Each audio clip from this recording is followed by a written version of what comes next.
build my gallows and build them high. Makes a long time climbing before I die.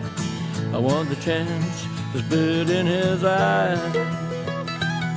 Well, they gave me bars, but I can see between to a dusty yard and a long gone green. They call that freedom, if you know what I mean.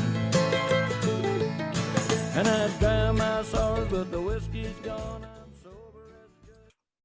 Hello, everybody. Welcome to Longbangers. This is episode 117. I'm Matty. I'm joined tonight by Colin and John. John, how are you doing? I'm excellent. How are you? Good, mate. Looking sharp with your haircut there. Thank you. Thank you. That's why I've not been on for the last couple of episodes with short buyers and long buyers and that, because I was looking outrageous. And, outrageously bad. Going back later on to get it finished. My boom show runs are the fucking best. Maybe go and get some like. Do you know what was the stuff that they called? What was the stuff called that they put on folks' hair to try and make it grow? Is it Rogaine or something? Oh, is that no the caffeine shampoo that you get now that does that? Ah, maybe. I'm just thinking that the boy went right short, so I could maybe do a wee bit extra length. I've got things to do and people to see. Can't be going out looking like this, look like a convict. Take some off your arse and sew it in. That's like the new thing that they're doing now, isn't it? I thought we agreed we weren't going to talk about how hairy my arse is, Mate. Well, the people need to know. Be forewarned is forearmed. Aye. Colin, how you doing? I'm good. Also had a haircut. Aye. Like, it was the first thing I noticed when you came on The there. light shining on the fucking head. Was it the one you wanted? Aye, it's exactly what I wanted. That's It's not as short as I would like actually, but I'm not going razor blade yet, so I'm not that short. Did you do it yourself? Done it myself this time. I've decided I'm going to go once a month though to the Turkish and get it done and get my beard done properly and that rather than try and do it with mine clippers. It just gets. Can you Can't get get a it right. hot beard shave on your head? I'm not being insulted when I say That's I'm not genuinely. your never- beard. Aye, I know what you mean. No, I don't know. I've never had it. I'm not quite there yet, but so I assume you can though, because it's just a razor, over the Aye. when you do that. I don't see why you wouldn't. Why you couldn't. Just for someone who likes to keep their hair quite Mm. short, like Brian would be another good person to ask, because he's Aye. got quite a balding Aye, apple. but he's still got. But he's. Aye, I know. He's not like some folk when when they're properly bald and then they've just got the bit round the side. They're more likely to get the back onto it. I was talking to one of the guys at the weekend. He cut his head at the weekend or last week when he was cutting it with his razor. That's what made me think you better go into the barbers and getting it done. A professional. Aye. I'm I sure sure they're it's making a 0-0 like at the barbers. No, I've got my own clippers. I don't know what a 0-0 is. that's an ooh. Fuck's sake. Somebody will ken whether or not you get a hot beard shave on your head. And if you do know, Hot towel shave. Did I say hot towel shave? I meant shave, hot towel shave. So if you do know, text in hot shaving action to 80295. That would be good. Right, Hibs St Johnstone yesterday, wasn't it? Sunday kickoff. I had one of those weekends when I woke up on Sunday morning. I think I spoke about it before. I sometimes have me dreams when I wake up that tell me why I didn't need to get up, so I ignore my alarm. They're just like fucking fabricated stories, obviously, like dreams are. And it'll be a reason to say, okay, ignore your alarm. On Sunday, I woke up thinking I had to get up for work. And I was waking myself up, and then I was like, oh yeah, fuck it, it's Sunday, right? So no work, which is always a bonus, right? And then you go to the football, and you come out the football, I was driving home, and it felt like Saturday night. So I went from being fucking brilliant to being shite, because then you're like, it's no Saturday.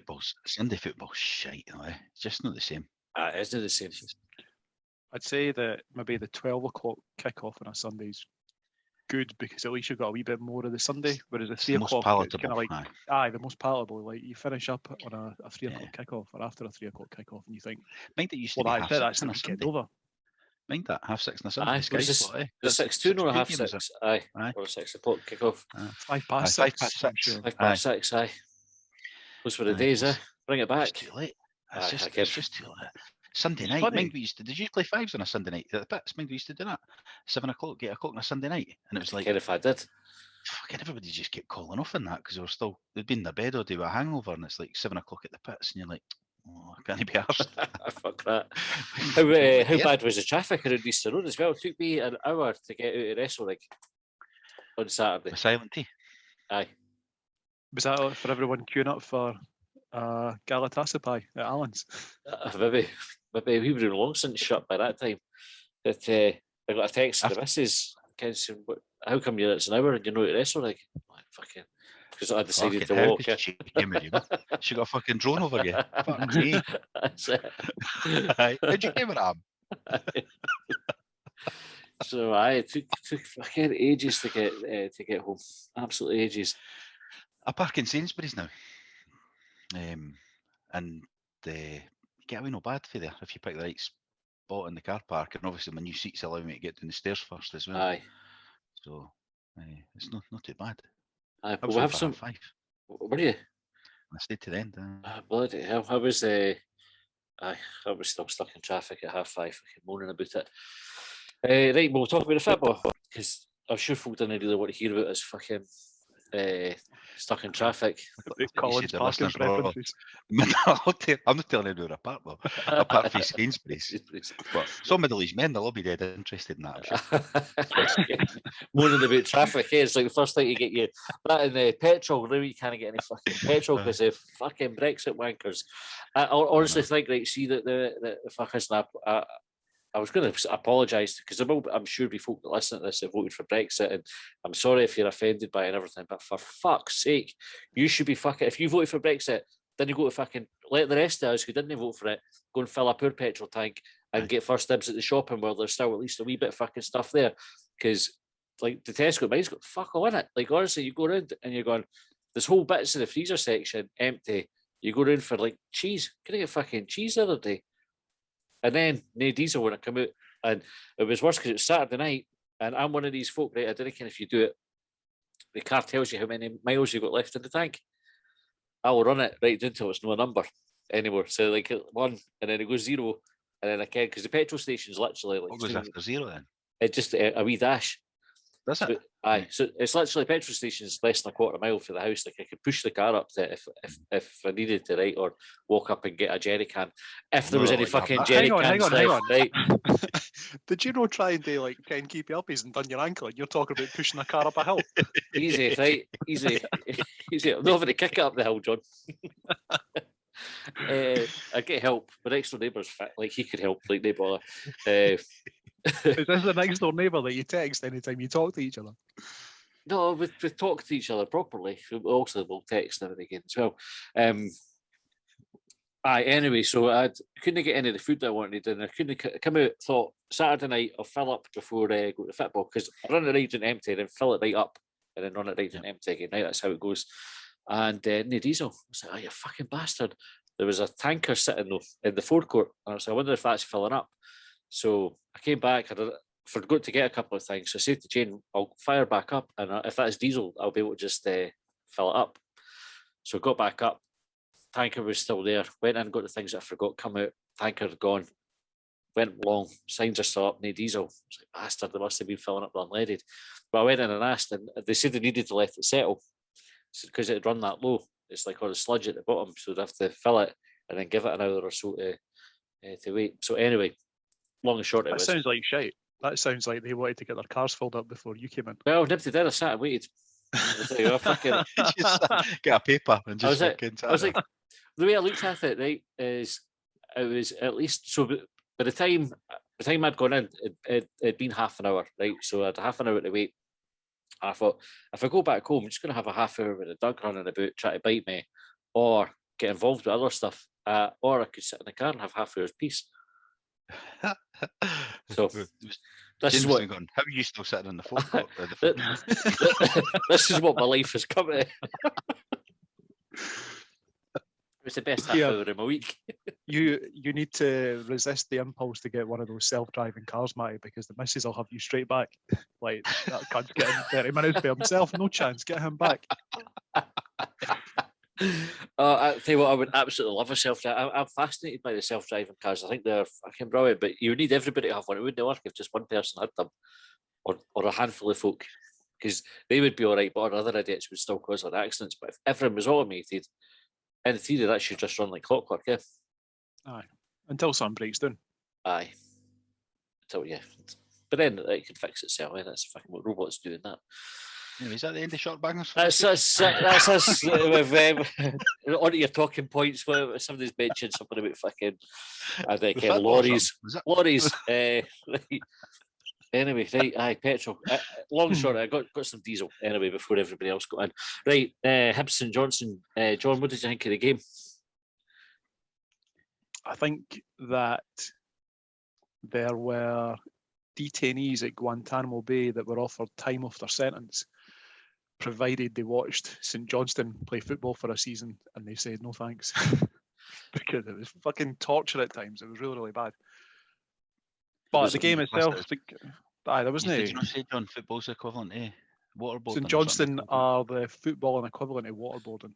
That's pretty much what inspired that. I wanted to put another spin on it for the podcast. It was, didn't get me wrong, like they're really organised and they try and hit you on the break. Like they just soak up pressure and invite you onto them. They are camped in their half and then they try and break. And then it's just that for 90 minutes, just on repeat. And it's shit. It's so fucking hard to watch. But it was effective for them last year. And we were patient. I think that was the good. At least the players were patient. I know that it was getting a wee bit tetchy in the stands at times, particularly with some of the refereeing that was going on. But Hibs were patient and they got their just desserts in the end. Well, talk about the referee in a wee minute. Colin, what was your summary of the game? Pretty much along the lines. We were saying, like, can you imagine watching that every week? I know they got a couple of cups out at the end last year, but we wouldn't. If Davidson, like, there was calls for get Davidson in last season, get Ross out and Davidson in, he wouldn't last. No. Because you're sitting watching that shit every week. And fair enough, you maybe win 4 or 5 games in the cup and win a cup at the end of it. He wouldn't be there long enough to see that because we'd be howling at him because it's fucking dull as. I mean, there was points in the first half, like where I'm sitting now in the West Upper, we were pressing down towards the away end, and you could see it was like a semicircle, 8 or no, it was almost a full circle, 8 players round the ball and the 2 or 3 Hibs players in that circle. It was like some kind of training drill, like warm-up drill. And you think, this is fucking horrendous, like horrendous to watch. And it's good to be able to see it when we beat them, because it sounds like sour grapes when you don't. Like, we've come out Aberdeen games in the past years gone, when they were doing the McInnes ball and all that, going, that's fucking brutal and they're shite to watch. But they've won 1-0, so it's justified in a lot of people's eyes. But so it was quite nice to get the win, because it's fucking atrocious to watch. It's terrible. I was Josh and I were talking about it on Saturday, and he said if Callum Davidson was at Hibs playing that style of football, he said his neck would be on the line, but then you see him and he's not got any. So maybe to get away with it a bit longer, just by default. There was a boy in the stand-up beside us who, for some reason, was celebrating Wraith Rovers when they scored. He stood up and shouted something about Partick getting beat. But at another point in the game, he stood up and fucking roared, "Fuck you, St Johnstone, you Tory tractor farmer bastards!" And these folk. That was in the West Stand. Aye, in the West Stand up by us. He's obviously his normal seat. He should have been east, I would have thought. It must have been moved. But I think most folk generally pretty much agreed with him. St Johnstone were brutal. It is a hard watch. The first half, especially, I thought was a typical, like, as Hibs St Johnstone a game as you could fucking get. But they must do that every week, though, right? Because John's made the St Johnstone drew thing, like, as a catchphrase earlier in the season when they were drawing all their games. Yep. Nobody really hammers them. Rangers, what was it, 2-1, and there's been a couple of 1-0s in that. They're just shit. They don't try and score. I think even last season in the league, out of 18 games at home, did they no score, like, just into double figures? You know what I mean? Like that, They're not even average a goal a game at home. They're fucking dull as fuck. And when they do win, it's 1-0, or, you know what, because they rarely score more than one goal.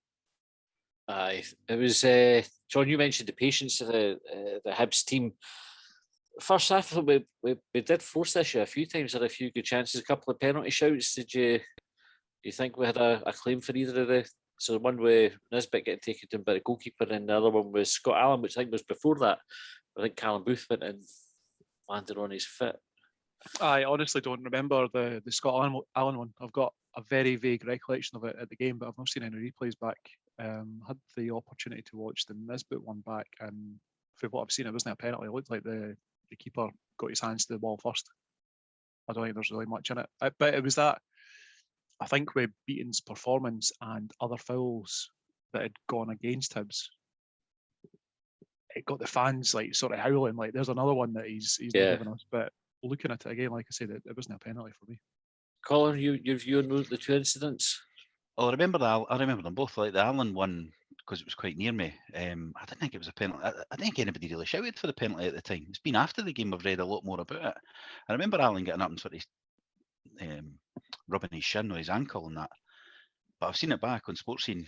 I think it was. I think if we got that penalty against us, I think we would be up in arms about it. The Nisbet one, shouted for it at the time, but again, the goalkeeping stuff's on the east-hand side, so I'm behind it. So I thought it was a penalty at the time. Seen it back. I don't know if the goalie touched it, but I don't think he touched Nisbet either. So I'm not convinced it's either of them are penalties. Aye, got a wee bit of BBC News going on there. I thought, What was that? I said a wee bit of BBC News going on there. How? I think to the Oh, was somebody on coming in behind you. Aye. She's after the iPad. I think she's still up. I thought the Scotty Allan one could have been given. Callum Booth.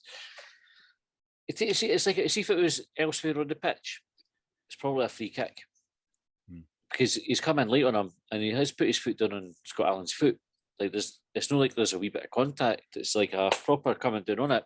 And I think the fact that the ball had gone out to McGinn already, and it was quite late after Allan had got rid of it, probably went in Callum Booth's favour. But you can see even right as soon as he did it, came when the hands went up, and you can see he's going, "Oh fuck."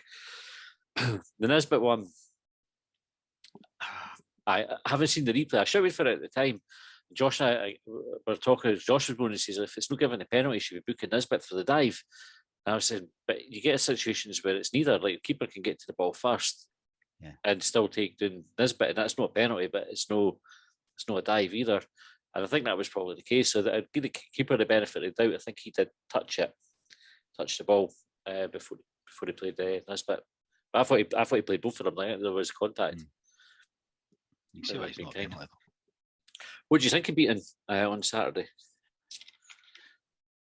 Well, he didn't seem to get much right. There was a point where we were howling at everything. It keeps saying howling. I don't know if this is because of the Teen Wolf thing we're thinking, or what it is. But we're all shouting. We're all shouting for stuff. But it's one of them, like when stupid things like throw-ins, and it's all wee decisions that start winding you up, and really they're inconsequential. It means fuck all. You know what I mean? It's just a throw. Is it a throw-in or is it no? You know what I mean? It's not a dangerous position. Can I just stop you there? I like how you dumbed that down for us. You were about to say inconsequential. I'm thinking, fuck it, it's Matty and John. Means fuck all. I came out used to, right? But I've seen the questions that come in and the points that get made, and I thought these guys say, listen, I'll not understand. So.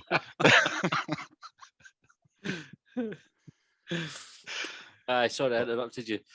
That's all right, but no, that's what I said. I think it was like, I remember years ago, we always hark back to the Falkirk game, when Liam Craig was sent off as a sub that day for Falkirk and that was one of the worst. Was it Freeland that day? It's always the one that's the go-to bad refereeing performance. But actually, if you were to look at that and go, what was it he got wrong? Because I mean, my boss at the time was a Falkirk fan, and he was at the game, and he was like, "What?"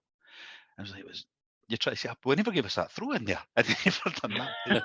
What are you fucking talking about? Fucking throw in." But it's because it's like an accumulation, or a number, like whatever. It's like death by 1,000 cuts for it.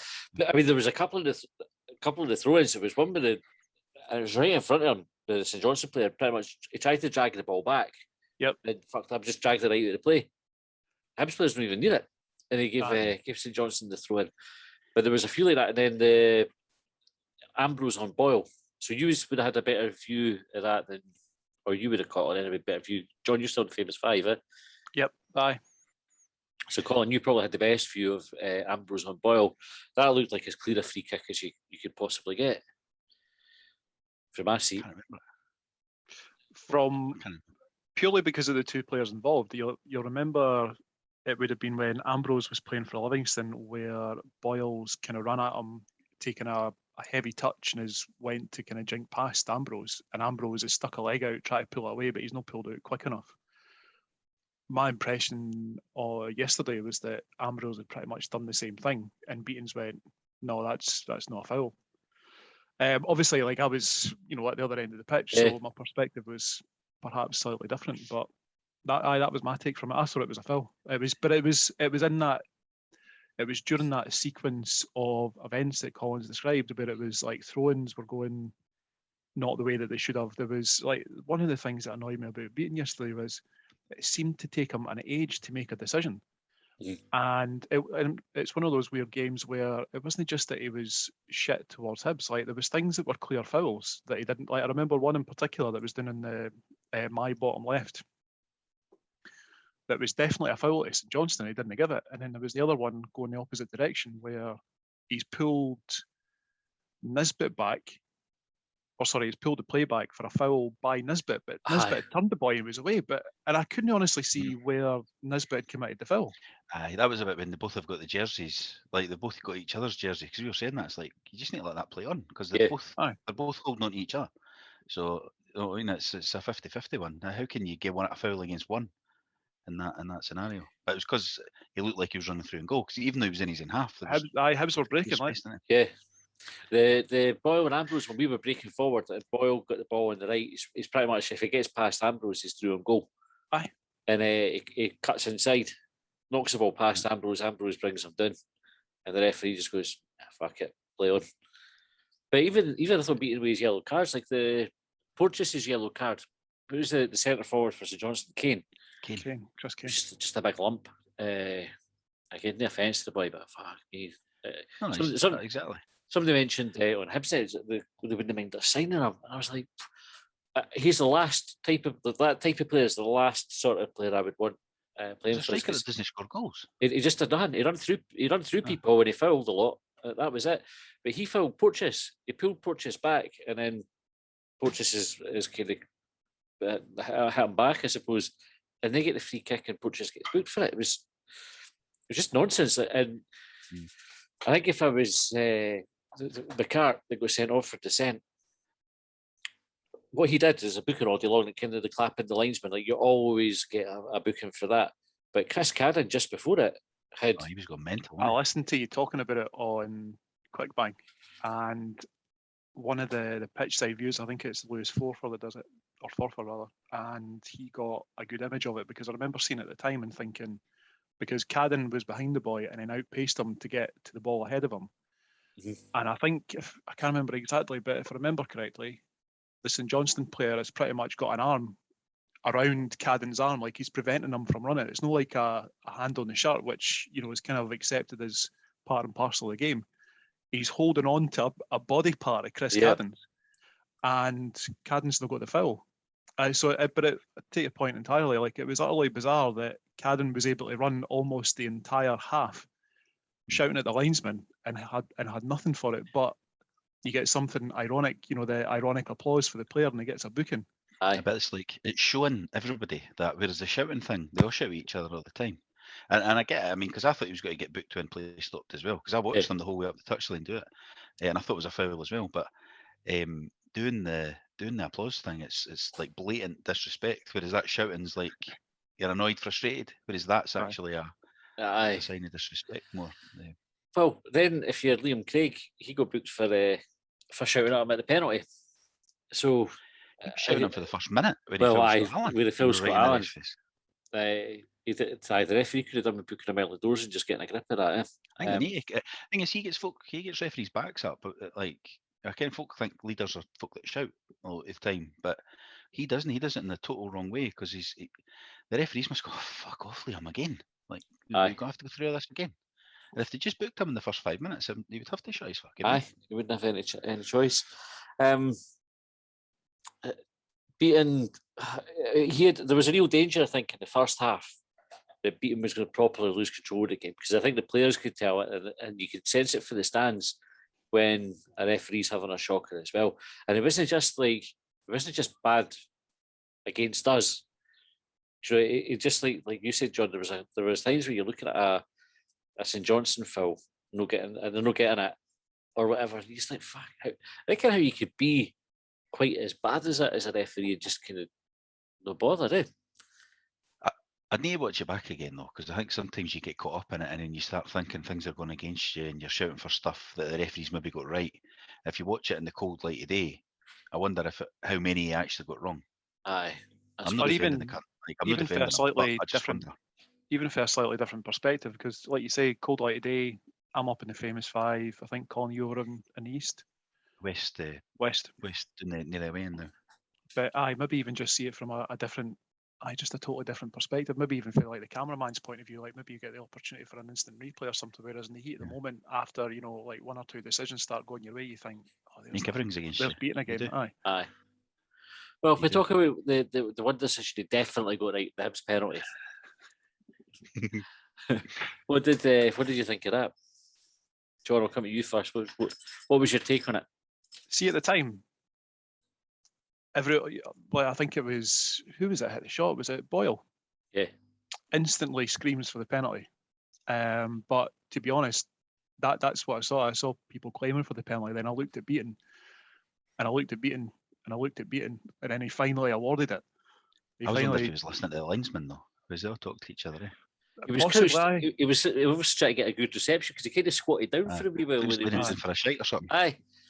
He was going to do that thing the Doug's did, scrape his bum on the ground. He went with a bit of itch.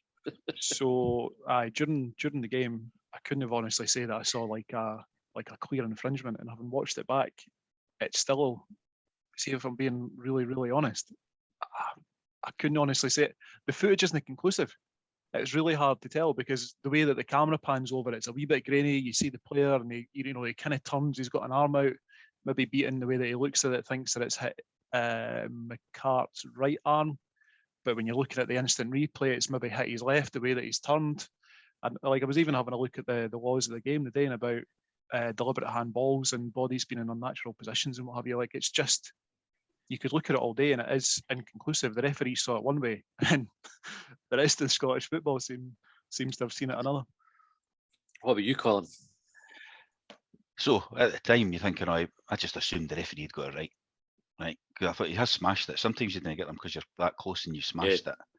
And I thought he must have stuck his arm out then. And then I seen the replay a few times, and I think John's got it right there. I think because his right arm sort of dangling behind him, I think Beaton think it's hit his right arm because it hit his left sort of elbow, which was attached to his body. So surely you can't get a penalty for that, can you? If that's the rule, then I don't know what the handball rule is anymore.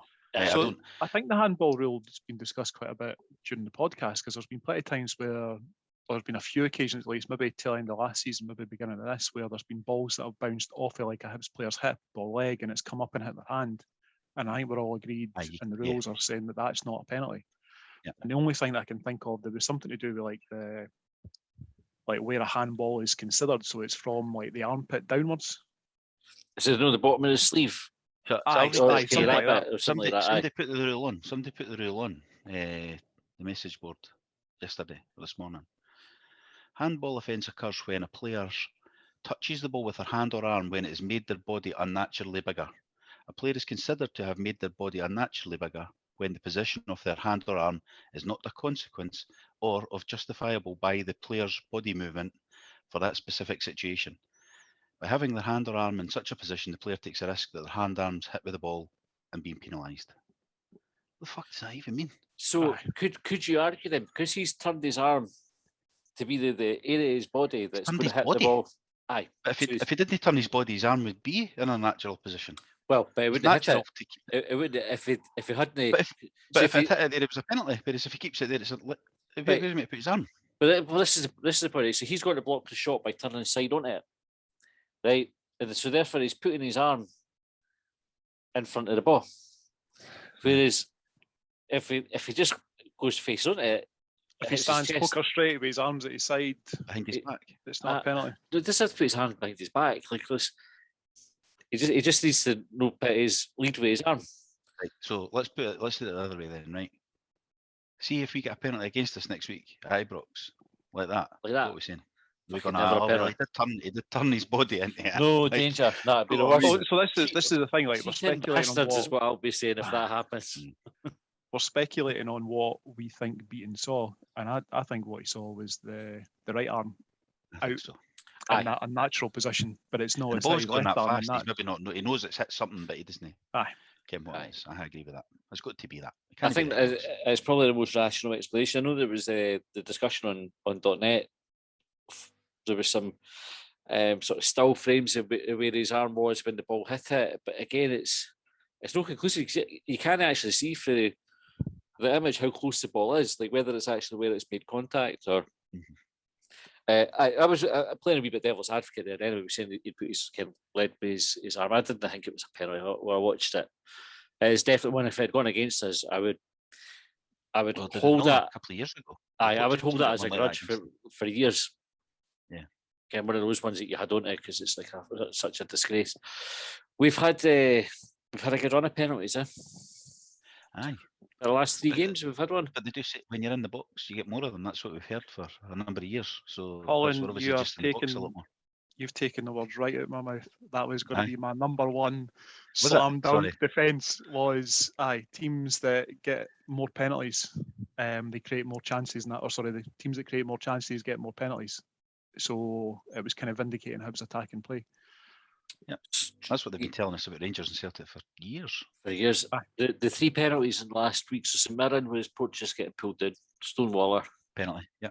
Aye. Dundee United. What was the penalty for there again? McGinn it was kicked the on back of the McGinn. boy's leg. Oh, aye, that was a soft one to be fair. That looked like a penalty at the time, though. You can see Aye. why the referee gave that. Yeah. It's not like you're thinking the referees are cheating, because I was shouting for that one, like Aye.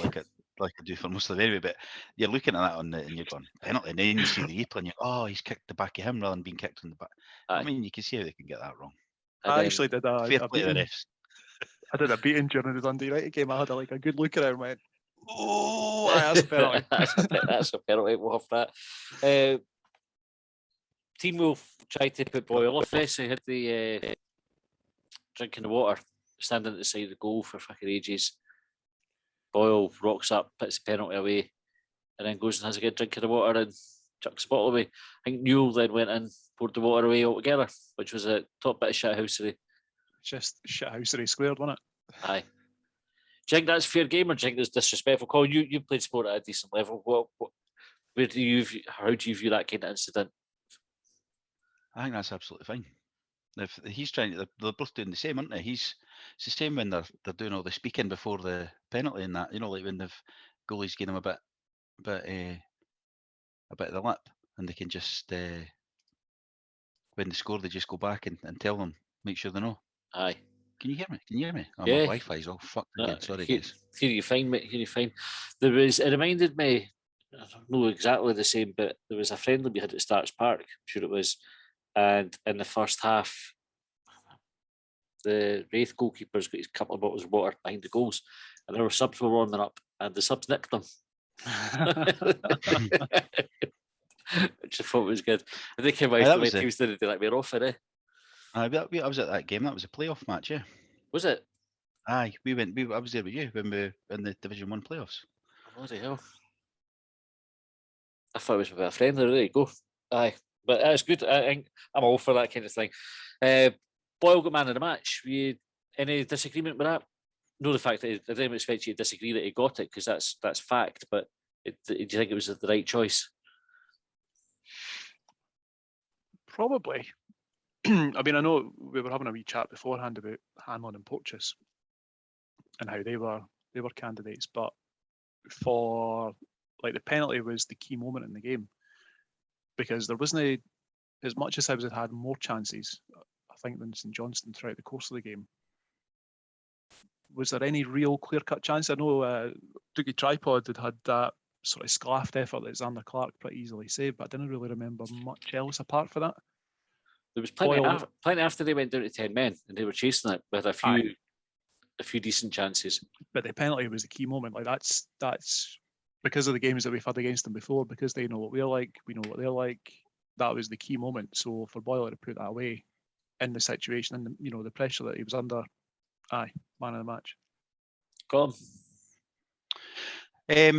No, I thought I was a wee bit surprised he got it. I suppose he got the goal and there wasn't anybody outstanding, like doing anything brilliant. A lot of them done their job well, like Porteous and Hanlon. I thought were solid at the back, but then again, as John was saying, it wasn't like we had much. They weren't creating much anyway, were they? But they were pinging balls into the box and that, weren't they? Can't remember, but they were. I don't know. It's one of them when there's not really anybody that brilliant.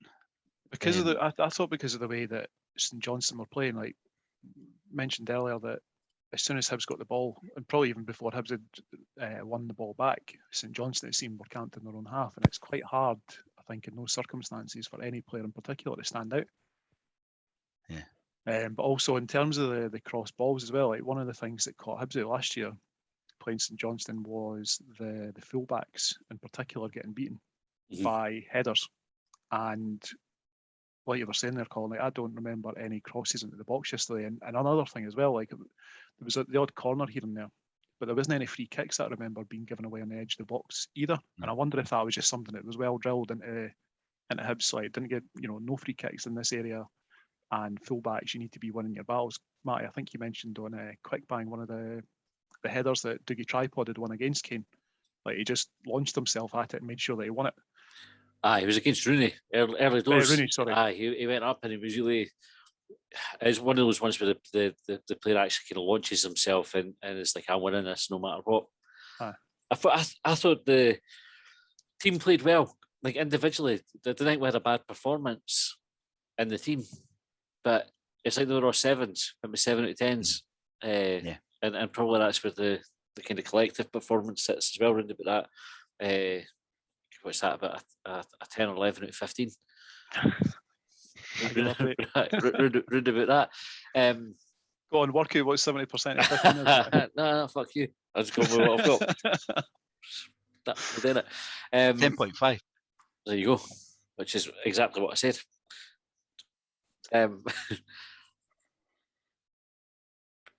So Jack Ross after the game was talking about like the squad being stretched, and he made reference to players no training. So I think he said Boyle hadn't been training, but maybe McGuinness has been carrying a knock, obviously had to come off at half time. It's got a physical game, and the players did well. If you put that context around it, I think that speaks volumes of the team. John, what do you think? Aye, definitely. There was a boy sat next to me. He's a new face for me because I've just moved seats. But I can't remember what sort of time it was, but it was that typical arse flapping that you often hear for, I don't know if it's all football fans, but you certainly hear it because at Easter Road because we're Hibs fans. But he was saying something along the lines of, if we lose a goal now, then that's definitely signs of a weak mentality. It was almost like that. Willing it to happen. It's that broken clock right twice a day kind of thing. And I wanted to say it at the end then. So does that mean that there's a strong mentality there? So add that on to what you were saying before about, there's 3 players that started the game yesterday that haven't been able to train for a week because of injuries. We're already missing Doidge. There's the sort of long-term injury concerns there. We're not exactly up against it at the moment because we're getting the points. The attitude of the fans, the players aren't up against it in terms of the reaction for the fans because we're getting the results at the moment. But actually, when you take what Jack Ross was saying into consideration, we're probably performing above expectation, given the injuries and the lack of training that some of the first team players have had. And a lot of games as well, Colin. Aye, so I think John's right. I didn't know they had that many. There's been a lot of illnesses in that recently. I'm assuming that's code word for COVID, but I don't think. See, this is the thing. Are we performing above expectations? Because the expectations are not that. You know what I mean? The expectations are that we should have beat Dundee and St Mirren as well. I'm not saying I agree with that. I think we've had a good start to the season and another semi-final, second in the league, chance to go top on Sunday. Aye, but I don't think when whoever it is that creates your expectations, I know they kind of get made on the hoof a lot of the time anyway, but that stuff gets factored in. That Cadden's on the way back for a long-term injury as well. Not just that he's fit, but he's only 4 games back from like what 9 months off, 6 months something off, like that. Yes, as well as the boys that are, as well as the COVID. So that's been kicking about. So like I think we are probably performing above what should be the expectation based on all the factors. But the expectation isn't that. The expectation is why the fuck did we not beat Dundee and St Mirren? And how the fuck do we keep letting late goals in, which we didn't do again. Aye. See, there was an article in the Evening News. I think it was Moira Gordon that had written it. That sort of said Hibs have made a rod for the rain back. They presented it as a negative, the fact that we were doing well. It's like the 44 games or 44 weeks, whatever it is, and not being outside the top four. Presented it as if it's a negative, like, oh, fucking well, they've created a rod for their own back here. Like this is a bad thing, like we should have been shite, and then things would be easy now. So what if is Moira suggesting that Hibs are better off being shite and having one-off good seasons rather than consistently performing well? Aye, I think so. I'm not quite sure where that line of thinking was going. But it's pretty like absurd take on it. But then you sometimes get that. That's why she likes news. reading the news. Aye. If she was any good, she'd be at a big fucking paper as well. So. Well, we're saying that like you read Patrick McPartland write some good stuff on Hibs, and it's definitely worth having a look at. Moira Gordon, in my opinion, doesn't it? Anyway, she's another one that has to reference Hearts and fucking everything. She's a Hearts fan, I think. So on that, right, on the rod for our own back, and we kind of spoke about on previous episodes, I think Jack Ross's stat, 43 weeks now, 44 weeks, not outside the top four. The level of consistency that this Hibs side has got. When did we last have a Hibs side that performed at these levels for so long? Do you have to go back to? So would you count Mowbray's team? But I think Mowbray's team had a consistency. Would you take Lennon's team, or do you have to go back as far as maybe McLeish? I think one of the. How would you define consistency? Because I think our opinion on Longbangers has been that Hibs are better than the echo chamber that Twitter seems to be at times, because we've in the last 18 months we've had to deal with shouts say Jack Ross out, Jack Ross can't win big games, etc., etc., etc. So define that consistency, and I think then we can probably start having a conversation about it. The consistency is kind of defined there in the question. So the 44 weeks in the top four. You've got cup semi-final at least in each of the last 5, I think, cup competitions. Yep. Which Rangers and Celtic haven't done. Rangers and Celtic haven't, or Rangers maybe have the top 4 thing, because Celtic aren't in the top 4 now. So they did it all through obviously the 9 in a row, but since that fell away, they've no. Aberdeen haven't done it. Hearts haven't fucking done it. So all that consistency that we've had though, and this is the trouble I think that we often face, is we've not won anything. There's no silverware. I think the chat last year was, or the end of the season, was that 3rd place wasn't an achievement. Silverware was what people were looking for. Right. That's not the question. We're not talking about how successful we're. Talking about consistently good, because you'd have to say reaching those stages, so getting into positions where you can qualify for Europe through your league position, getting into the positions where it's possible to win the cup, even if you didn't necessarily do it.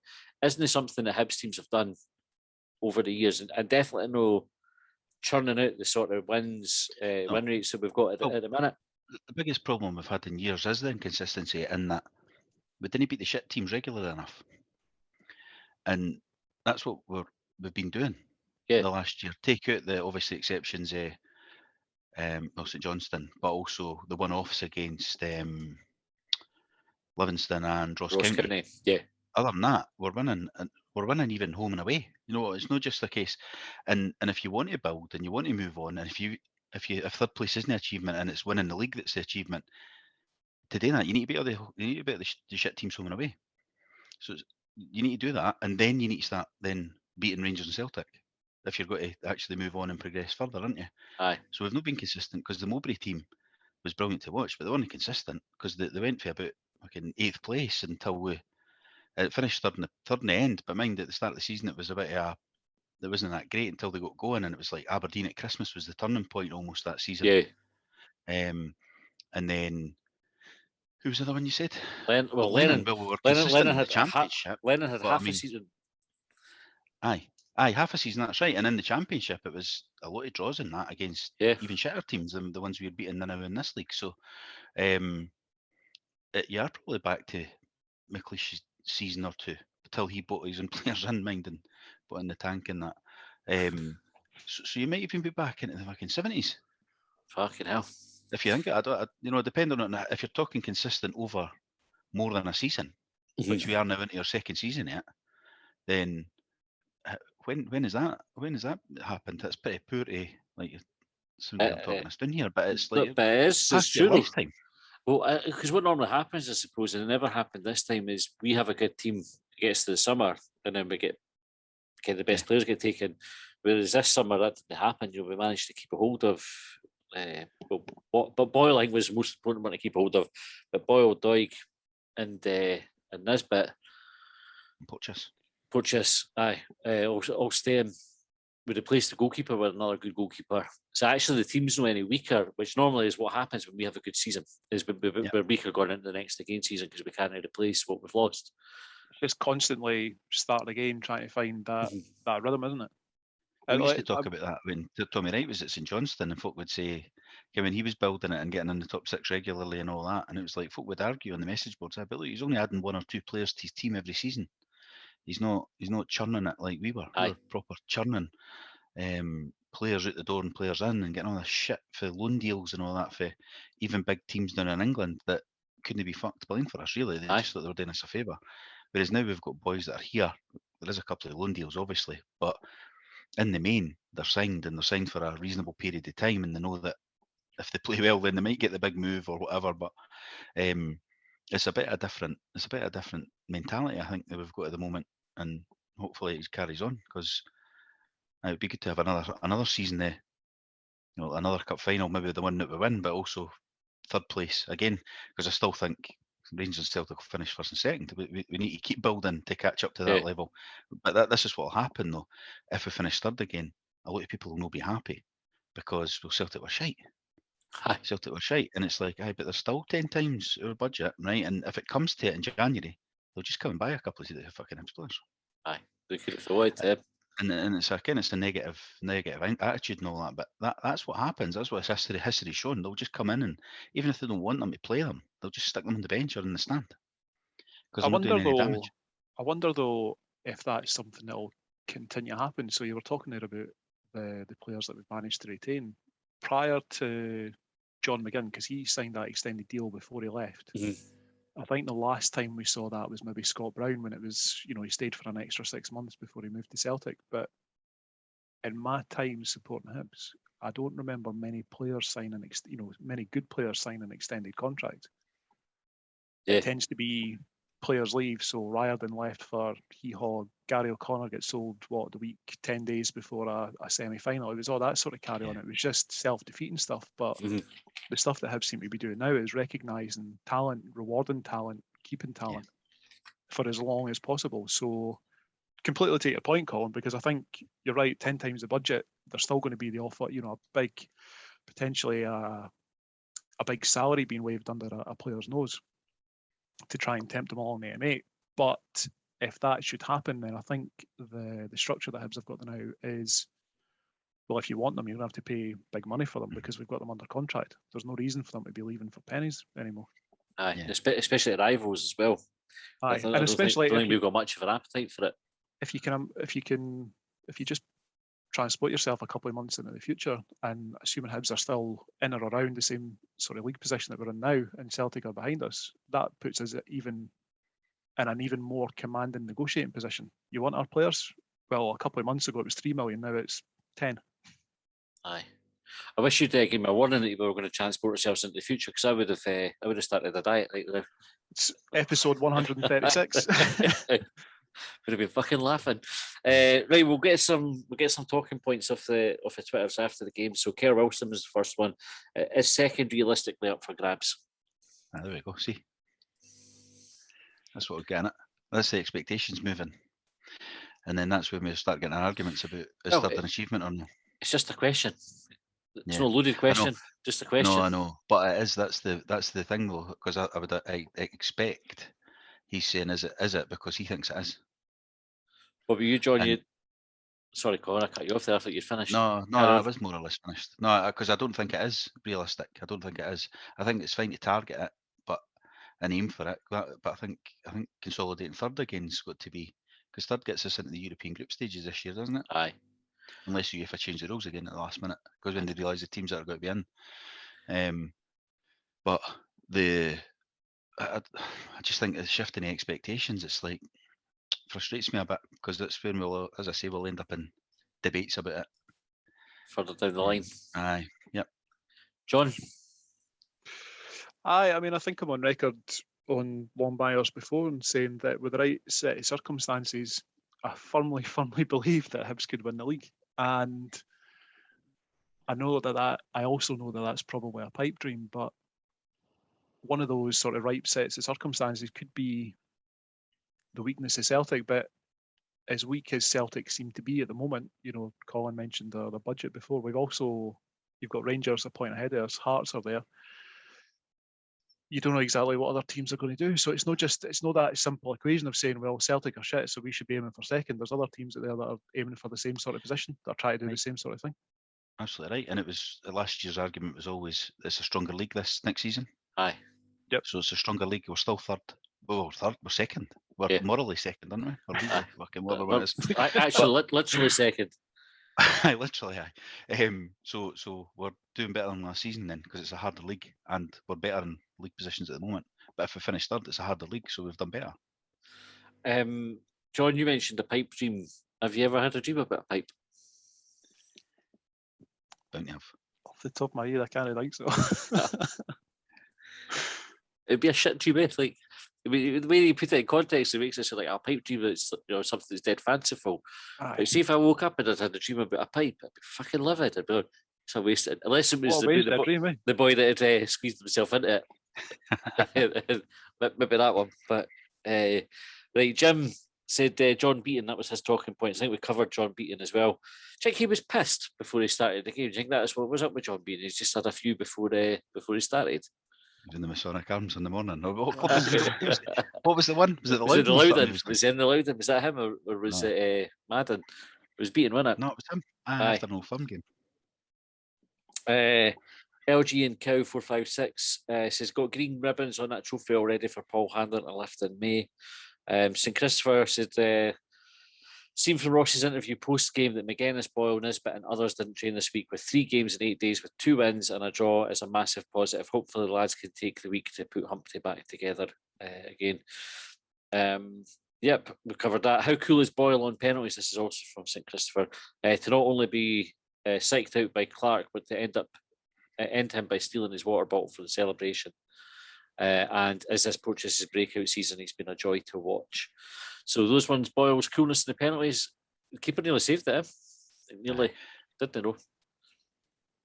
Oh, Boyle's had I don't know if it's a habit, a tick, or if it's just his technique, but in the last couple of penalties that he's hit, he's had a wee sort of look over to the left-hand side. It's like a look to begin with, a look during the run-up. Stop. Didn't reveal anything. Right, I'm still scarred for a fucking derby we played during the 22 in a fucking row, where Hibs went through a wee bit in the programme where they had like a wee graphic of how goals were scored. And we'd scored a penalty. Brian Hamilton scored a penalty the week before. So in the programme for the derby, there was a description of what he did for the penalty. And he did the same thing, and Henry Smith fucking saved it. We battered them, and it finished 0-0.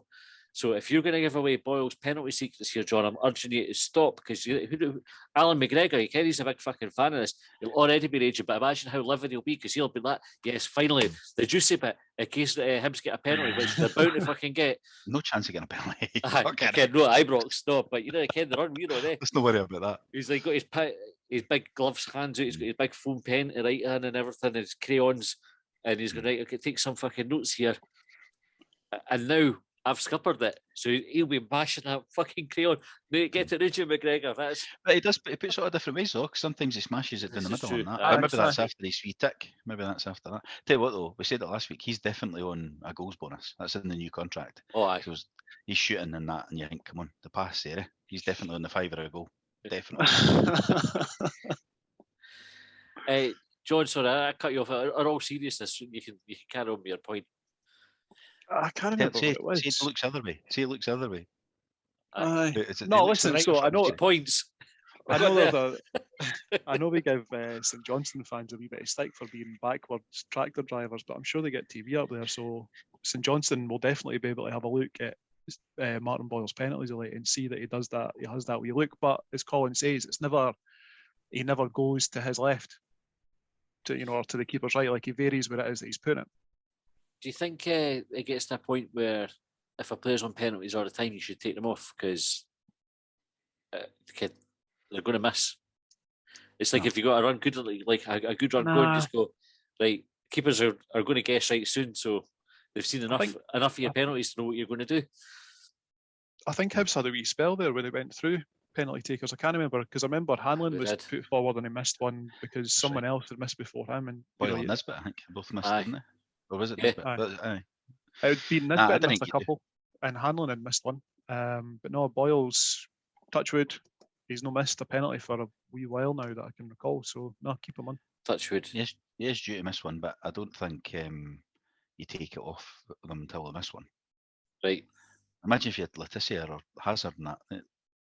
They only missed once or never in their career. You know what I mean? Aye, fair dues. Aye, I'll take that. Accept that point. Liam Baldry said Porto and Nisbet having a go at the East. A lot of folk pretty impatient with Macy holding on to the ball too long, which I don't actually think was a bad idea, being a goal up. We need to be more streetwise and seeing games out, and we got over the line. Job done. So I never saw them having a go at the East, but definitely could see folk getting restless when Macy was hanging on to the ball a bit longer. It's funny that, You're just playing them at their own game, It's just like, and you know what else wasn't working was the re-roll out to the 6-yard line for Porteous or Hanlon, because as good as a game Porteous had, his distribution's worse than Macy's. Like, in reality, he tries to pick a World Cup ball, or he just launches it in the end because he's under pressure. So just like, actually, Macy booting it out of the park yesterday when he did. Nisbet won a few headers. Yeah, working all right. Just do that. It's fine. So I didn't realise folk were going mental, but folk get on the case of the goalie a lot easier. There was one point yesterday where he came for some crosses. He fucked that one up at the end, of course, which was a bit of a mad panic. I think he just went out there thinking I win the free kick and forgot to fall down. I think that's what he forgot to do. Well, just when he realised who the referee was, he's got beaten. He just needs to bump into the striker and he gets the foul. But there was one that came over. It was funny in the I'm in the West Upper, obviously, I keep saying, but there was one at the kind of sometimes you can't quite judge the flight, and everybody's shouting for him to come for it. It was like fucking. It must have been 12 yards out and away in the corner of the box and about fucking 15 feet in the air. I'm thinking, you really want him? He's not able to catch it. Well, I don't. Too high up. He could. He'd been doing for it. His chest. But it was like fucking hell, man. But everybody gets it's like so fucking nervous. The boy's coming for crosses, he's saving shots. He kicked the ball to play once, or kicked it out when he tried to pass it to McGinn yesterday. But I was like, folk get on his case about it. It's like one bad pass and they're on his case about his distribution. Like, they've all had a bad pass, and the reason he's in goals is because he's not as good at football as the rest of them. So, and he's fucking massive. Aye. Stephen, the Cybernat, says Nisbet needs rested, in my opinion. Think not having much of a summer after the Euros is catching up with him. John? I think, I mean, there's an argument there for him to be rested. I don't know who we have that could possibly replace him. Problem, innit? You've got the boy Scott, but I don't think Scott, for what I've seen him so far, is half the player Nisbet is. So you've got Nisbet there, who's no trained all week, as we found out after the game. But he put in the shift that he did, and he, as much as there was a couple of things that he could have done better, so there was the late chance where he probably should have squared it. He was 100%. Putting a lot of running in, and he wasn't getting a lot of balls put his way. Yeah. So it was. I know that people are maybe thinking he's a bit short of confidence. Definitely short on being match fit. I don't think he's lacking in confidence. Like, because if there was a chance up, it was in the first half where the ball looked like it was going to play, and he's brought it down and he's managed to jink inside the player and set up a Hibs attack. That's not a player that's lacking in ability. I think, do you know what? He probably just needs a fucking rest. He needs Doidge back. He needs somebody to take a wee bit of the burden, because as much as Boyle was playing up front yesterday, I don't think him and Nisbet have got that understanding for each other. Mhm. And I'd as agree. you mentioned before, it might even be something to do with that goal bonus, Colin. Maybe Boyle was just thinking, "Oh fuck it, I'm on a fiver." So do we need to offer Nisbet a $5 a goal? Aye, He's might be the probably case. on a decent goal bonus. Maybe Right, need to well, offer him a tenner. Aye, when he opens that contract up that Ron's got ready for him, Aye. he'll be like, £6 a goal. £6. Wow! I watched, Thank God the Fredos I can buy with that. I watched a thing on YouTube. It just reminded me of that wee joke there, Colin. Norm MacDonald, is that the comedian that died? That's his name. Oh yeah. So I, for whatever reason, I don't think I'd ever seen him before. I was like, how the fuck did I miss this boy? So, you know, when you search somebody on YouTube and then for like the next however many years you get suggested videos that have got that person in it. And so it was like 25 of the best. He was on Saturday Night Live. It was like kind of reading news headlines or whatever. And he says there was the richest girl in the world, lassie, having her birthday party. He says, and if you want to know what it's like for a billionaire 10-year-old having a birthday party, she had 2 birthday cakes. It really made me laugh. Anyway, £6 a goal. Right, Jeff Ashton, he said, ugly but satisfying. I think if that's a point about the game or a comment on me. I think I went out with that person. Good Saturday night. Aye, that's what I was thinking. Ray of Sunshine said, Harford win. Lucky with the penalty award, goal celebration, the perfect get it right fucking up here to Teen Wolf. Nisbet continually making runs and holding his line, and the pass never comes, particularly from the right back position while attacking. He had to run across Effie, that way draws the foul, or he gets a shot off past the ball selection with ease. Hanlon, Porto, man of the match. Jake Doyle-Hayes made a huge difference keeping the flow. Support impatient, continually wanting the ball forward when there's 11 opponents in the half. Be prepared for at least double-figure passes to simply draw space to allow advantage. Raymond tweets as much as he talks. I was going to say, how many characters you load on Twitter nowadays? Well, he did a series of tweets for that one. Oh, right. Okay. I can rewire that though, I think. Aye. Doyle-Hayes was really good when he came on. I had a wee chat with Raymond at the game yesterday at half time, and we were talking about exactly that. And I think even so, patience was the big thing, and Hibs were better at it yesterday. So if you look at McCarthy getting sent off, Hibs never bought into any of that. We just never got involved in it. Never gave away any stupid free kicks on the edge of the area. Our fullbacks weren't attacked, with headers that we've conceded goals with before. But on the point about patience and having to draw St Johnstone out of position, I think St Johnstone are that well drilled that they just don't get drawn out of position, and that's what makes the game harder still. Mm-hmm. You really need to just persevere and persevere and persevere, and that was why the penalty award, fortuitous as it was, why I thought Martin Boyle was deserving of the man of the match, just for sticking it away, because it was so pivotal. And we've been critical of Hibs in the past, it being in positions like that, not being clinical, and that was clinical. Yeah. Mm-hmm. George Reid said 3 points, job done. Yep. Ricky said, I'd be pissed off if that penalty was given against Hibs. Delighted to beat them for the first time Easter Road since 2012. Purchase was outstanding, and we should go to Ibrox with no fear. It's mental it was 2012 the last time we beat them, before. We were 3 years at the league, though, mind. That always sounds because of that. That's true. We've at Easter Road. At Easter Road, we beat them in the cup and stuff like that as well, and at McDermott Park. We'll cover the point about Ibrox before we wrap up, because we'll do a wee preview of the game on Sunday. Leon said, how much of a miss is Doidge, and is that the explanation to Nisbet's poor form? Colin? He is a miss, because Nisbet needs a rest, but there's nobody to bring in, which is obviously the failings of the transfer window. But I don't know about the two of them playing up front together. Like that, they can do that. And yesterday's formation, because it looked like we just went 3 at the back and 2 up front yesterday. Obviously, both could have played, and he would be a bit more of a battering ram. in that kind of game. But in a normal game, when we don't play that formation, it would give Nisbet the chance to get his rest that he maybe never got in the summer. Yeah. And get a bit more hungry to get his 6 got a goal. David Loudon said Cadden going absolutely Hulk at the assistant ref with no booking, and McCarthy getting a second yellow about 10 minutes later for sarcastic applause. But we've talked about it because like, that went in our favour. See if that had been against us, though, that's the sort of thing that will ultimately kill me, I think, through blood pressure or something like that. Just will end me a referee doing something like that. Even taking into account what we were saying before about, shouting at the referee as opposed to ironically applauding them. Cadden hadn't been booked. McCart had been booked. Shouldn't be doing anything that would be getting himself into bother. Like if you're going to get sent off, like make it for a bringing someone down outside the box, but not for giving someone a round of applause. John, do you know what the linesman maybe never grasped him?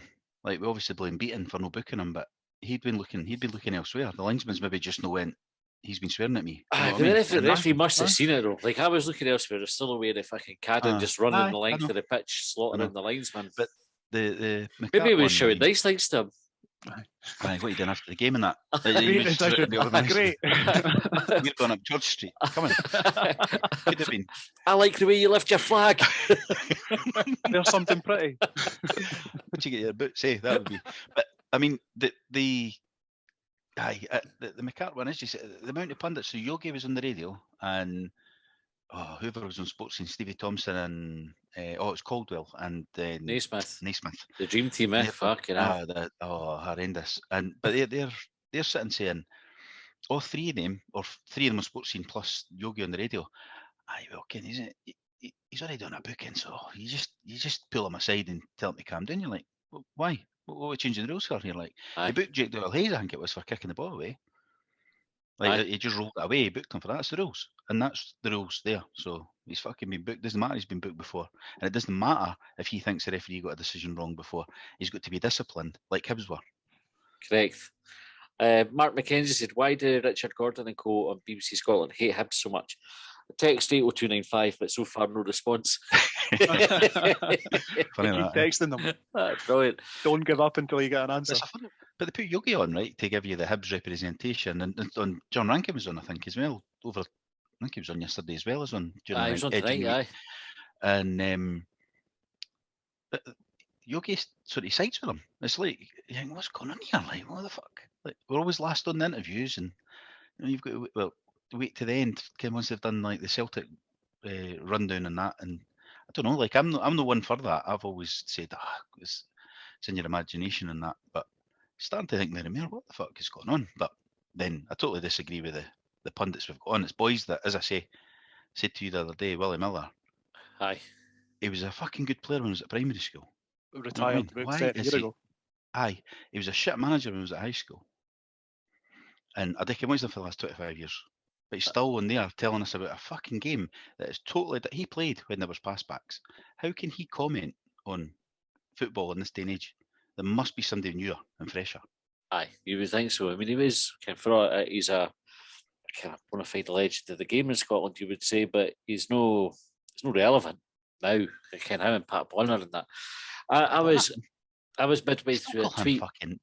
His nickname is like fucking banned everywhere. Apart from Radio Scotland. You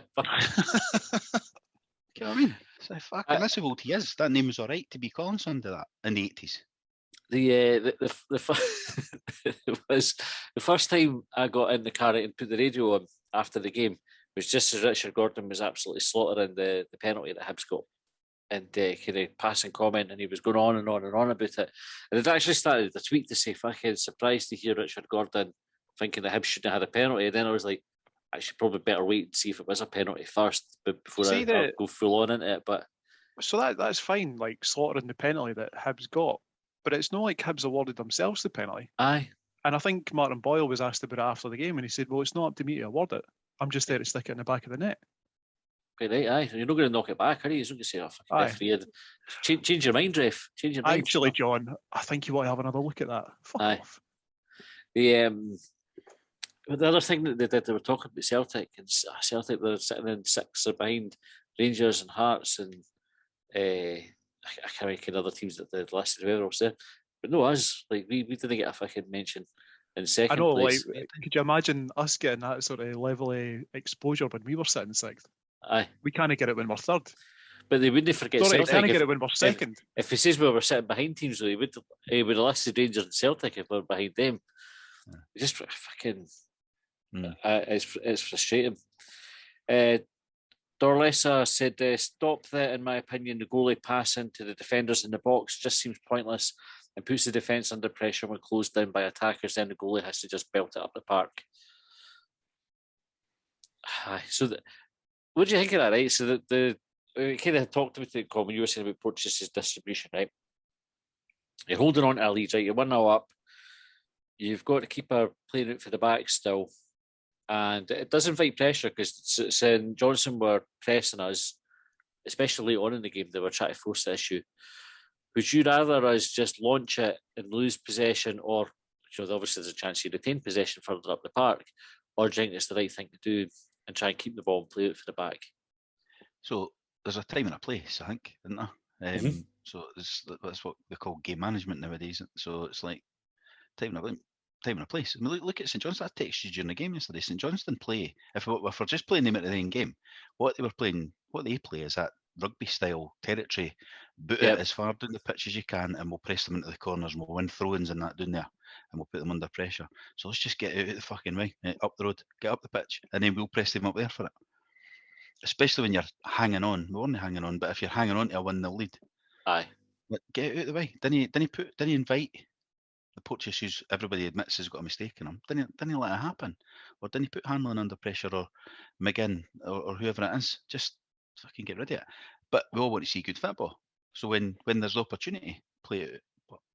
I saw one curious, or at least one or two curious things yesterday, where in exactly the situation you described, Hibs are defending a lead, and you then Macy's holding onto the ball, or you're playing it out to the centre halves, like within the area. The one player that I saw doing, I think, the right thing was Stevenson, who was bombing way out left onto the touchline, was looking for that ball. Mm-hmm. So if you retain possession, you are running down the clock, you're doing exactly what you want to be doing, you want to be keeping the ball away from the opposition. And you've got Porteous, Hanlon and McGinn, who are all sort of loitering around that area. And I don't know if that was like a deliberate ploy. It just seemed to me that the two fullbacks could have been going way out wide to try and draw some players away to make it less congested in the middle. And we weren't doing it. And I don't know if... And I couldn't work out why Macy wasn't playing that ball out to Stevenson. Because that to me just seemed like the logical ball at that point in time.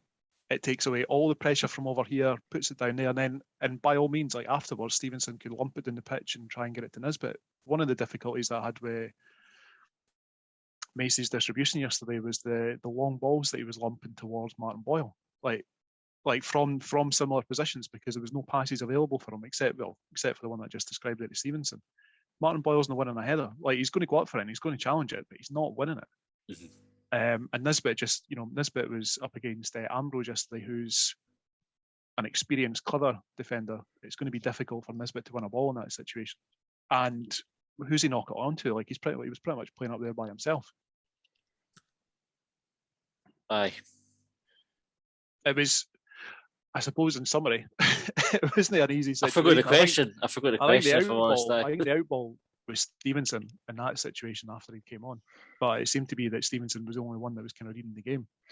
He was excellent when he came on, by the way. Stevenson had a really good game. Doig done all right as well, by the way. Aye. On his case a wee bit, he done all right. There was only once that Rooney got the other side of him and he tracked him back, put him off enough. Aye. Although, I mean, he was struggling to get back there. Were you shouting for him to foul him? Aye. I did. I was like, fucking foul him. I was... Mark said, Xander Clark gouging the penalty spot with his studs twice before Boyle took the penalty. I never noticed him doing that. I noticed him out of the 6-yarder. I must have been distracted. I did momentarily close my eyes and just visualise Martin Boyle putting the ball in the back of the net, because we've seen games like that before, where chances are few and far between you get a penalty and the player misses it. Like, I think McNulty against Hearts. Aye. That's one that springs to mind recently. Hit the back of the net. So I've closed my eyes, but I'm surprised Martin Boyle just, didn't spray Xander Clark in the face with a water bottle for that sort of Yeah, they got shithousery. sent off for that. Well, aye. Would have been Aye. nice to see, but definitely a sending off. This is goes on to say Newell picking up Clark's water bottle the Boyle had drunk from and emptied out, so Clark had no water. His shithouse at its finest. Junior said he thought Doig was really good and nullified Rooney bombing up and down. Ross's decision to drop him on Thursday paid off because he was in poor form. And still just that 18 doesn't have to play every game. I think it's 19 now. I think that's corrected later. You mentioned there, Colin, about Doig being good. He was really good going forward as well. A couple of kind of really good moments breaking forward. Charlie Boyd said Paul Hanlon was superb yesterday, a real leader's performance. Yep. Andrew McBee, has Macy taken it too far and coming for cross balls now? Aye, what's the happy medium, eh? Aye. Maybe not in the final minute. I thought, that one aside right at the edge, which wasn't really a cross ball, it was like a punt forward, wasn't it? That he came to get. Was it on the edge of his area? Because it Aye. seemed where I was Right, sitting, he was kind of dancing about on the 18-yard line at one point. Aye. But I thought his decision making for crosses was really good. Kind of a couple of really good punches and stuff like that for corners, because that's St Johnstone's strength. And I thought Macy managed that side of the game really well. Keith Robertson says, what do you make of the penalty decisions we've been getting lately? Last 3 games we've got penalties, which at least a few people are debating over. Don't get me wrong, I'll take them, but was just curious what others' thoughts were on them. We're not turning it Sevco, are we? So Colin nailed it, I think. Aye, I think we talked about the last 3 that we got. It's mental because we laughed for a long time. Like, Mike Hearts used to get a penalty every week. It seemed like, I think they still are, but we seem to be getting them as well. So we'll take it. Soze47062 said, evident support have their favourites. Hearing shite like, right, fucking come on you when McGinn is in possession, but Mon Scotty boy, when Allan is on the ball, far too much of this going on. The team is there to be supported, not just a few players. Some seem eager for a mistake. That's the hill I'll die on. Support the team. Aye. I agree. You definitely get it. I think there was... I can't remember the player. Anyway, somebody tried to pass. It was fucking dreadful. And nobody said a word. And I was like, imagine Jay Wright had done that. The uproar that there would have been. That's right. There's unfashionable players. I mean, Stevenson's got it for years. Macy gets it now. He's a goalie, but McGinn's obviously the boy's example. It's true. Is EH6HFC said to all the so-called experts, if we're 1-0 up, isn't it better that we have ball possession? No matter how slow our play is with the ball, it means that the other team can't score. Or would you prefer Hoff football? I think it means hoof football. Hoff football, I like the idea of that with Knight Rider and Baywatch, which would definitely liven up the red shorts, game. bare chests. Aye. Well, it was the shorts and the bare chested ones out of Baywatch. I was thinking of liven it up. John, but each to their own. Each to their own, mate. I think I've just revealed something. Liam Baldry said, I always thought kick it towards the corners. If it goes out, box them in. If we get a throw out in, then waste more time. Saints were taking forever in a day to do anything from minute 1. They'd have been happy with the 0-0. Was good to do it back to them. Yep. That's funny. This is pretty much what we said there. Aye. I love it when you see the St Johnstone fans go mental because Macy's catching the ball and then falling down in that, because that's exactly how. Aye. What's your own team like? No? At least when I know Macy's doing it, I'm thinking he's just ripping the piss here. It's like he's not. Whereas they start the game like that. It's just, aye, they did for the word go, is what he says there. Right, games coming up. So Wednesday night is Hibs ladies against Hearts ladies. They've sold out, haven't they? I say sold out. Can obviously tickets were free. They're hoping to get more than 3,000 in, which would be the record attendance for a women's game. I don't know if that was like across all teams or if it's just Hibs specific, but I think we sold 6,000 to the whole West Stand. Yep, which is excellent. We're all going as well, and we've got a good record in the ladies' derby. So I think we've given Hearts some Highlands, and the Hibs ladies have been putting up big numbers recently as well, so we should see a few goals. Aye, they lost yesterday. They lost 2-1 to Celtic, but they've been good. I think they scored 10 in a couple of games at the start of the season in the League Cup and that. So, and Hearts are shite as well. Like, and the ladies' team, yeah. Aye. Morally, they're bottom of the league, I think, in the ladies' side. So, hopefully be able to take a good handful of goals anyway. That'd be good. I hope so. It's good that they're getting a good crowd. I think it's Ron Gordon was on the Hibs buzz. He's watched that on YouTube. It's on my to-watch list. It's decent. It's you could argue with the format because it's just like guys talking on Zoom, and they just film it and put it out. So it's fucking amateur level stuff, right? No, but it's good. I think Scott presenting it. He's quite good at it. Obviously, he's not a Hibs fan. I think he admitted that himself, but he does a decent job. But Ron Gordon was on it, and he was talking about the ladies' team and how they're wanting them a bit more involved with the club, and obviously they're having this game at Easter Road. It'll be good. It'll be the first chance. I'm presuming the screens will be on as well with the nighttime game. I'm quite kind of keen to see how that looks. I'm looking forward to it. Aye, 7 o'clock kickoff, isn't it? 7 o'clock kickoff. Is early. Without trying to take attention away from the ladies' team, just when you mentioned the big screens there, it reminded me of Scott Allan's lob yesterday when he had a wee look at the big screen afterwards at the replay. I thought that was really good. Did he? He was watching the replay because it was played almost instantly afterwards. And he was sort of having a wee word with himself as if to say, you should have fucking scored that, but he's just about dropped it in under the crossbar. He's been unlucky. I think it was the wrong choice. I think it was the wrong choice. See, when he hit it, I didn't ever, at any point think it was going in. I thought the keeper's getting that easy. Until the goalie made it look difficult. Aye. I thought I was the exact same. I thought that's not going anywhere. He's just got to catch it, and then he sort of scrambled for it. So I was the exact same as you. I thought, oh fuck, I must have been close. Aye, I think it was one of those ones. The keeper probably could have done a bit better with it. But anyway, I like a lob's my favourite type of goal. So do you remember? You ever have a Nintendo 64? Played it. The Pro Ev, well, it was International Superstar Soccer, was what it was called.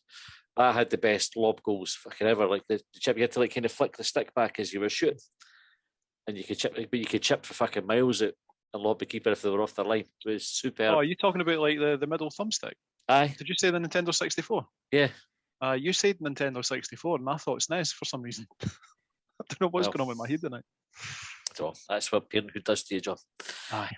I saw a thing on Facebook today that on Xbox, on their web browser on it, you can go and get a N64 emulator and play all old games. So I'm going to go and have a look and try and play PES.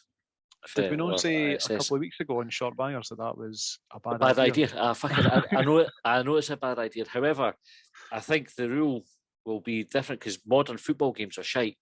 Like you try to play FIFA that now, it's fucking brutal. It's like they've made it realistic, and it's like, I want to play realistic football. I want to fucking score worldies into the top bins and fucking lob the keeper for the halfway line, stuff like that.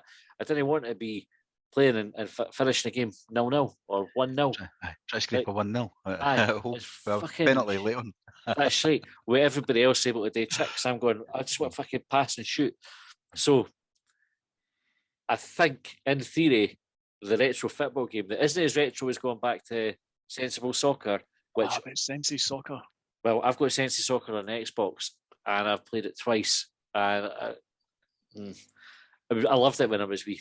I absolutely loved it, and no, now it's like that. There's like a sweet spot for football games. That's what I end up talking about this. Anyway, right. So women's game, Lobs being your favourite goal. Yeah, right enough. Aye. So Scott Allan, nearly. It would have been one of my favourite goals to have seen if he'd pulled it off. Aye, great. Then Sunday night, we're at Ibrox. Were you laughing at me thinking it was Scott Allan pulling it off? Aye. I can't. It was. Well, John had already mentioned the 43. Lob on. 43. Aye, 43.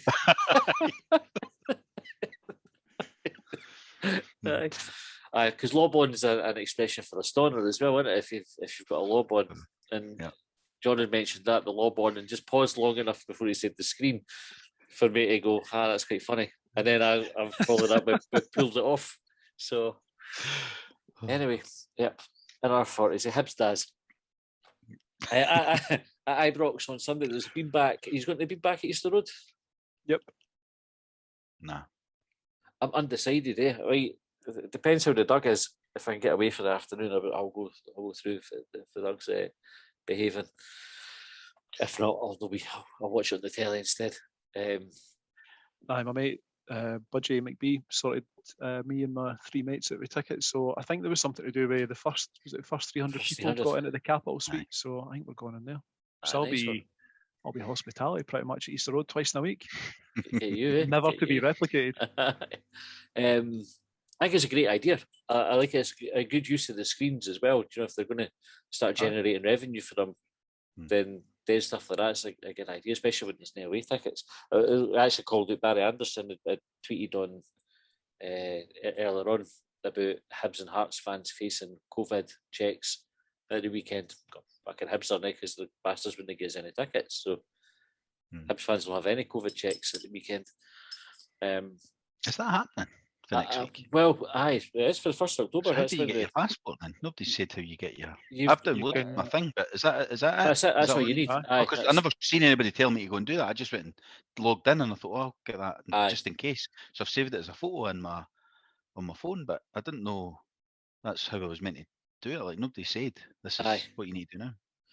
That's it. You just need that, and I think they can scan the QR code and it'll link to whatever database or fuck, I don't care the ins and outs, but was it Just make John? it up as to go. Eh? No, just that make it I up as read. it I read something like that.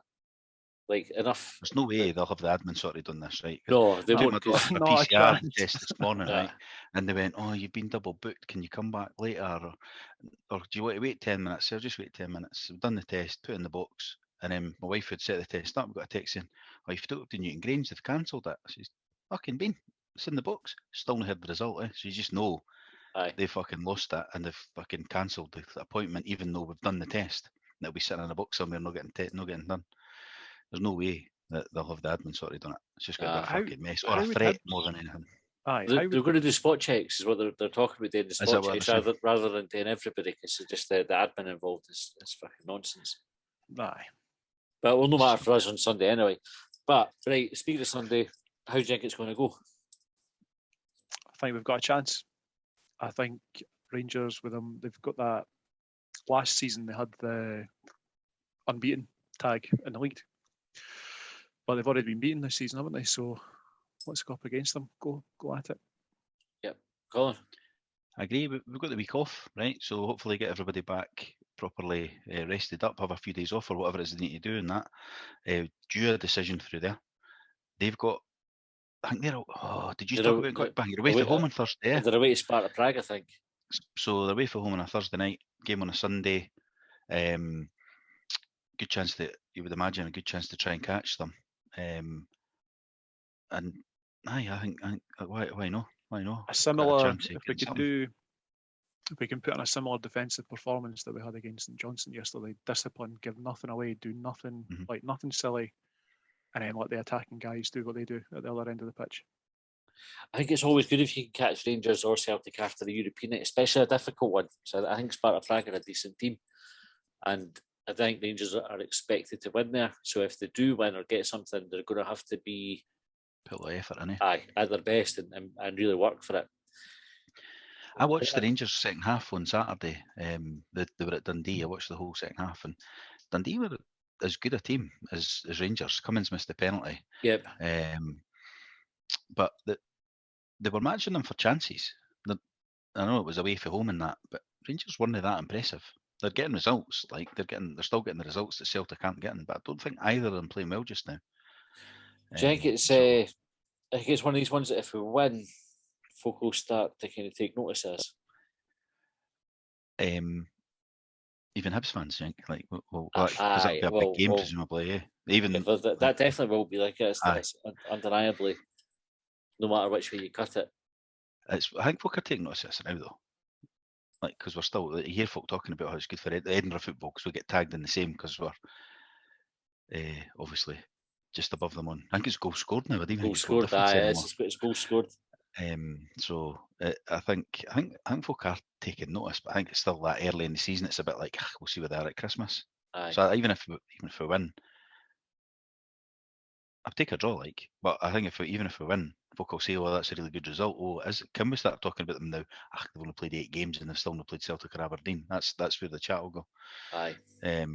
So it's still too early, I think, to be saying stuff like that. It's still 31 games to play. It's a good start. let's try and get the win on Sunday, and then see where we go after that. Score prediction. you can do. Score prediction. I'm going to go 2-1 Hibs. 2-1 Hibs. Go on. 1-1. Take that. Happy with 2-1, obviously, but I just think. Aye. But it was a lot of close games with them last season, even when they were really good. I don't know. I just 1-0. I think 1-0. 3-0 Hibs. Bro hat trick. That's it. Get Boyle with it. Right, that's us out of time. It's been a long show, longer than we set out for. I tell you, when we do the talking points, the time we get to that, that's what kills all the time. So thanks for sending them in, keep them coming. We've got short bangers on Thursday again this week because there's no game. So get your questions in for that. Still a couple of tickets for the live show, which might also go out live on Recast. Maybe. If they meet my demands. We're in talks at the moment about it going live. So if you can't make it along, you might still be able to kind of. That depends on if they can get us just blue M&Ms only in the rider. Aye, in the rider, aye. So we've got to have the chat about the rider to happen. Right. Tickets are available for our Twitter page anyway, so go in there or get in touch with us at longbangers@gmail.com. We'll sort you out as well. Thanks for listening. We'll see you next time. County line, I pledged upon. Well, they trailed me down when I broke free. I drank all the whiskey in town.